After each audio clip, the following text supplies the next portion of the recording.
السلام عليكم ورحمة الله وبركاته. مرحبا بكم. عملها الخطيب خلاص، الأهلي يخطف توقيع ابن الزمالك لمدة 3 سنوات رسميا. كشف مصدر مطلع داخل النادي الأهلي بأن مجلس الإدارة قد دخل في مفاوضات جادة للحصول على توقيع صفقة من العار التقيل، وذلك بهدف مصلحة جماهير القلعة الحمراء وتدعيم صفوف الفريق الأول بعد الخسارة التي تعرض لها الشياطين الحمر على يد الغريم التقليدي نادي الزمالك في مباراة السوبر الأفريقي.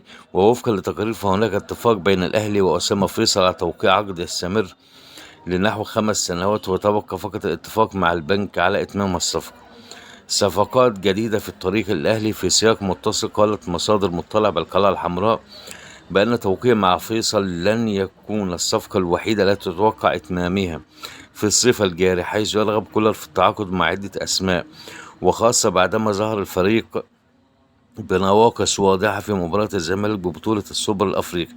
وهناك بعض الأسماء المرشحة كذلك لمغادرة صفوف الأهلي، وعلى رأسهم محمود عبد المنعم كهربا، والقريب من الانتقال لأحد أندية الدوري المحلي.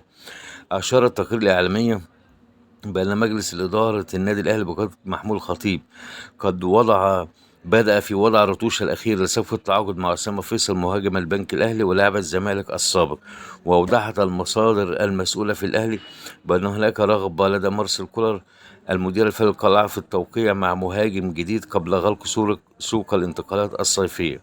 وبعدما تم عرض أكثر من اسم على الجهاز الفني، وقع الاختيار على فيصل يكون هو المهاجم الذي ينافس الدولي الفلسطيني وسام أبو علي في مركز قلب الهجوم خلال الموسم الجديد. وبكده نكون وصلنا نهاية الفيديو. شكرا على حسن الاستماع، والسلام عليكم ورحمة الله وبركاته.